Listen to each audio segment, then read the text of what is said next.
Good morning, everyone. My name is Hannah Grace P. Codera from BSTM 2B Night.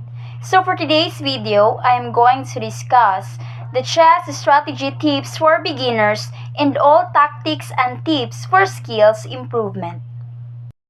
What is chess strategy? Chess strategy is the aspect of chess play concerned with evaluation of chess positions and setting of goals and long-term plans for future play. There are 8 chess strategy tips for beginners. So First is try to control the center from the opening to the end. control the center is one of the most critical chess strategy tips for beginners to learn. The center is the most critical section of the board since your pieces have access to the whole board when correctly located in the center. That's the reason this strategic principle is so important. The best chess players in the world have proven this time and again. These players always try to keep their pieces, adding pressure to the center. Second, always develop all your pieces as quickly as possible. Developing our pieces rapidly is also a critical chess strategy tip for beginners. Your pieces are like your army. They are the ones that will help you dominate the board, attack the enemy, and eventually help you win the games. Not developing your pieces quickly can be a grave mistake. By not developing your pieces rapidly, you might be allowing your opponents to take more space on the board. Third, try not to move the same pieces multiple times in the opening. Not moving the same piece multiple times in the opening goes along with the concept of developing your pieces quickly. Moving the same piece multiple times allow your opponent to develop several pieces much faster. There are occasions when you need to move some piece multiple times to avoid losing the piece or something else, but this principle still needs to be kept in mind at all times. Fourth, protect your king by castling as soon as possible. One of the essential rules in chess strategy, especially for beginners, is always to keep your king in a safe position while trying to create weaknesses around your opponent's king if possible. That's the reason why you should always castle your king as soon as possible.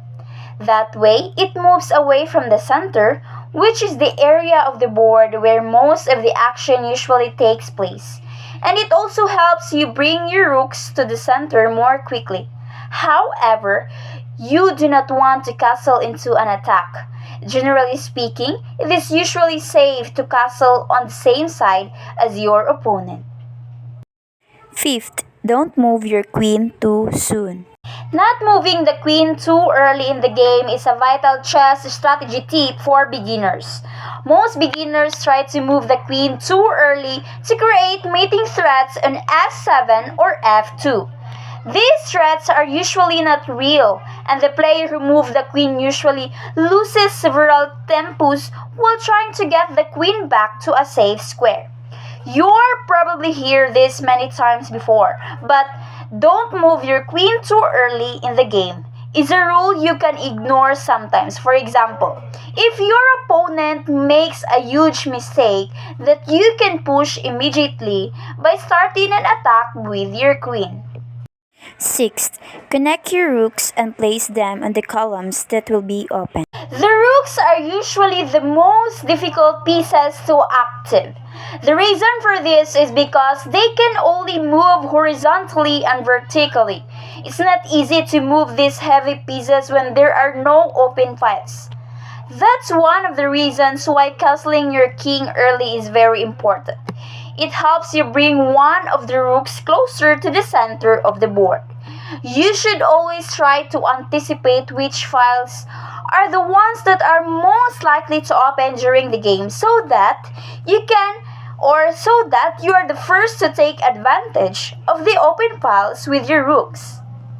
7. Think twice before moving your pawns. They can't go back.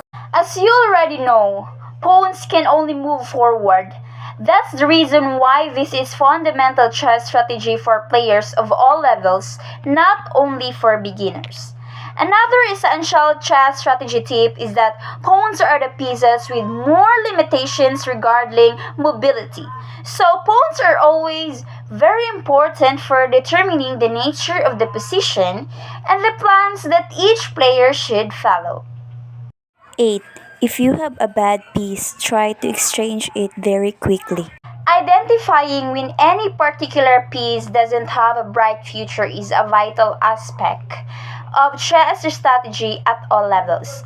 Knowing how to identify good and bad pieces is what separates novice players from masters. When a bishop is blocked by its pawns because they're on a squares of the bishop's same color, the bishop is usually considered a bad piece. It's a wise decision to exchange it with another piece of the same value whenever it's possible. Next that we have to discuss is the four basic tactics that every chess player should know. So first is false mate. This is the fastest way to checkmate and it capitalizes on a few key mistakes by your opponent. Second is forks. Forks are the best pieces for porks because they can take out two opposing pieces in one move. Third is pins. You can also pin your opponent's pieces to pull of this powerful move. Fourth is skewers. The opposite of a pin, a skewer, is when you force a valuable piece to move and at the same time your rival leaves a lesser piece vulnerable to attack. How to improve chess skills. Here are the most helpful tips to improve a chess skills. First is study the chess tactics. For the average player, two areas of chess study will produce improved results faster than any other. One of these areas is chess tactics, or shorter move combinations, which result in materials gains or a win, such as pins, forks, skewers, checkmates, and etc. Second, study the endgame. One of the best ways to get better at chess is to study the endgame. Many or too many players hate studying chess endgames, and that's pretty unfortunate. The endgame is pretty interesting, full of surprises and expectations which every player needs to know about. Learn some opening basics. GM Evans asserted that no player rated lower than 2000 ELO or USCF should worry about studying openings. I agree with him in general principle, but I disagree in the specifics. I think that every chess player, or including beginners, should know the basic ideas behind the chess openings they regularly play, as well as 1 to 3 variations. Study positional chess strategy. A tactic is typically a series of moves which, in an end, demonstrate material gain. Strategy, on the other hand, involves long-range planning, getting your pieces to good squares, making sure your pawn structure is sound, placing your chessmen or squares where they act harmoniously to give you a strong position. Play as much chess as you can. Likewise, nothing teaches us what we don't know the way playing chess games does, until you completely blow a rook endgame. You might not realize that you need to study rook endgames. Conversely, few things are as satisfying as learning a new chess concept and then successfully applying it in a game. To be good at chess, you have to play chess. Write down or record the moves to every game you play. Obviously, if you're playing a blitz games face to face with someone or as opposed to over the internet, you're not going to be able to record the moves. But for games at reasonably long time controls, I've written down moves for games with a 10 minutes limit, as well as for internet games, You should record your moves. Review your games later. Go back and replay as many of your games as you can, especially your losses. And you should do this as soon as possible after a game is played. Or not immediately, of course, but within a day or two. When I was an active tournament player, I would copy my games into a physical scorebook and input them to a computer games or computer database within a couple of days after the event. Get help and advice from stronger players. This is another reason why you should record your games. You can review them with a stronger player to get an opinion and some advice.